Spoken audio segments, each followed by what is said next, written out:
एक गांव में एक वृद्ध महिला सावन सोमवार का उपवास करती थी और वो बहुत ज़्यादा ही गरीब थी।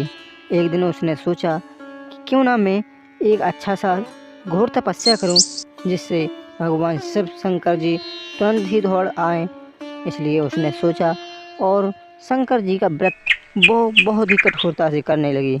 और एक दिन वो तपस्या करते करते अपने घर को चली जाती है और अचानक से वहीं पर पानी की बरसात होने लगती है और उसके घर के सामने एक बूढ़ी औरत मिल जाती है।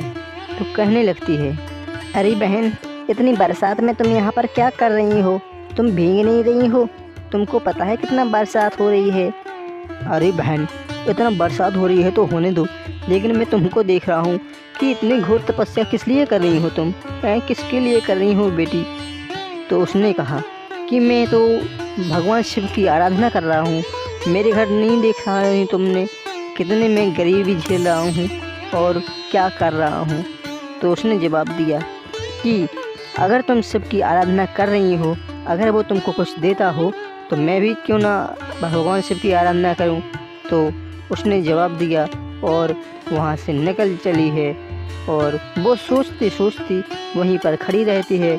अचानक से वो अपने घर जाती है और अपने पति से कहती है कि देखो, मैं तो भगवान शिव की आराधना करूंगी चाहे कुछ हो जाए। भगवान की शिव की आराधना करना मेरा कर्तव्य है, क्योंकि लोग मुझे पागल समझते हैं, मुझे कपटी समझते हैं। मैं तो भगवान की शिव की आराधना करूंगा सावन के दिन। देखो, तुमको जो करना है करो, लेकिन यहाँ पर कोई लालची मालची लेकर के मत आना, क्योंकि यहाँ पर मैं तो शिव की आराधना करना नहीं जानता, ना ही मैं सावन सोमवार उपवास करता हूँ। इसलिए मेरे घर कोई उपवास नहीं चलेगा। जो कुछ करना है तुमको घर से बाहर ही रहकर करना पड़ेगा और यहाँ पर कोई आराधना नहीं चलेगी तुम्हारी। अरे क्यों नहीं चलेगी? देखो, भगवान शिव का महीना है सावन सोमवार, लेकिन वो उपवास करने से हमारे घर में संपत्ति आएगी, सब कुछ आएगा। इतना कहते ही वहाँ से निकल कर आती है और वहीं पर अपने घर से भगवान शिव की आराधना करने लगती है और कहती है कि भगवान, तुम जैसा मुझे नचाओगे मैं वैसा ही नचूँगी और जैसा तुम कहोगे मैं वैसा ही करूँगी, लेकिन आप मेरी सुन लीजिए, मेरी गरीबी दूर कर दीजिए और इन लोगों को भी बता दीजिए कि ये क्या हो रहा है। तभी अचानक से वहाँ पर नारद जी आ जाते हैं एक साधु बन के और वो औरत से कहते हैं कि माता जी मेरी बात सुनो, माता जी मेरी बात सुनो।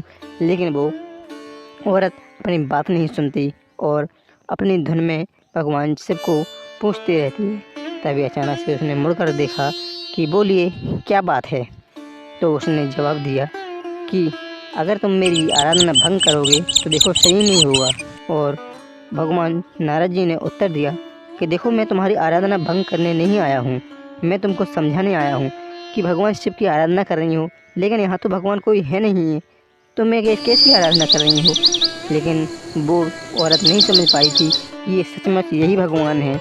और नारद जी इतना कहते ही उस औरत को समझाने लगते हैं। तभी औरत कहती है कि अगर तुम मुझे समझा रहे हो या कुछ भी कर रहे हो तो देखो, यहाँ पर बहाना मत चलेगा, क्योंकि मैं भगवान की तपस्या में लीन हूँ और जो कर रही हूँ मुझे करने दो। तभी नारद जी ने कहा, ठीक है, तो तुमको जो करना है अपनी आराधना अपने मन से करो और भगवान शिव तुम्हारी मनोकामना पूर्ण अवश्य करेंगे। लेकिन इसमें कोई ये लालसा मत रखना कि भगवान शिव तुमको कुछ देंगे, इसलिए तुम खूब तपस्या करते रहो और तुमको कुछ मिलने वाला नहीं है। तो भगवान शिव से वो औरत कहने लगी कि भगवान, तुम ही हो जो कुछ मुझे कहोगे या करोगे। इतना कहते ही नारद जी वहाँ से निकल जाते हैं और वो शिव जी के पास में चले जाते हैं। और यहाँ पर औरत सोचती रहती है, भगवान को टोकती रहती कि भगवान क्या कर रहे हो, मुझे कोई लालसा मत दो और मेरी जो गरीबी है, घर की दुखताइयाँ हैं, संकट है, मेरे को दूर करो। यहाँ पर भगवान शिव बहुत ही कठोर तपस्या कर रहे थे।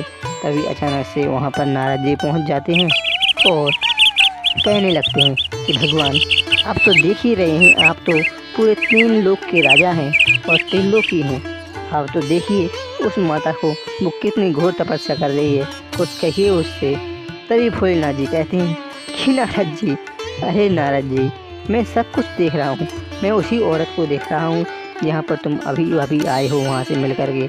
औरत तो बहुत प्यारी है, लेकिन मेरे मन को भा गई है वो, मेरी बहुत तपस्या कर रही है।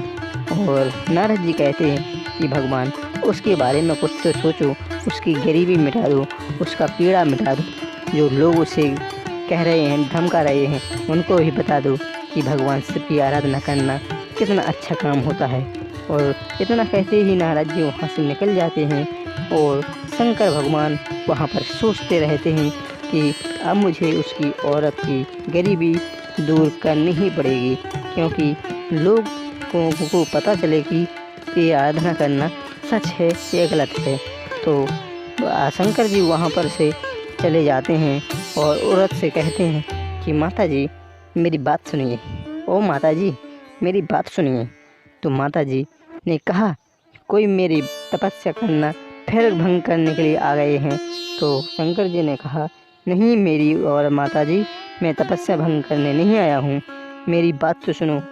तो औरत ने जवाब दिया कि नहीं आऊँगी मैं, क्यों तुम मेरी तपस्या भंग कर रहे हो, मैं भगवान शिव की परम भक्ति हूँ, मैं भगवान शिव की आराधना कर रहा हूँ। तो उनने जवाब दिया कि माता जी मैं शिव ही हूँ, शंकर जी ही हूँ। लेकिन वो पीछे मुड़कर देखती है तो वो घुटने टेक कर उनके पैरों में जा गिरती है।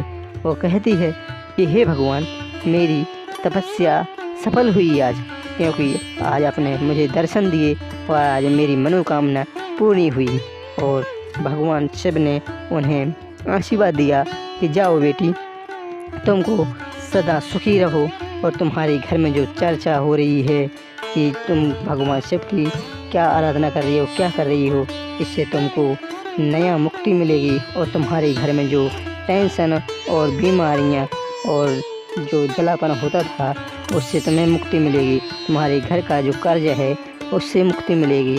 और तुम्हारे घर में जो कलेश है उसको भी शांति मिलेगी। और तुम्हारे घर में सुख शांति और धनवान सब कुछ मिलेगा। इतना कहते ही शंकर जी वहाँ से निकल जाते हैं। और औरत अपने घर आती है और उसके पास धन धान सब कुछ मिल जाता है।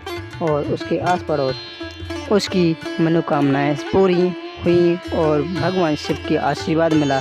और अगर आपको यह वीडियो पसंद आई है तो चैनल को सब्सक्राइब करके वीडियो को लाइक कर दें।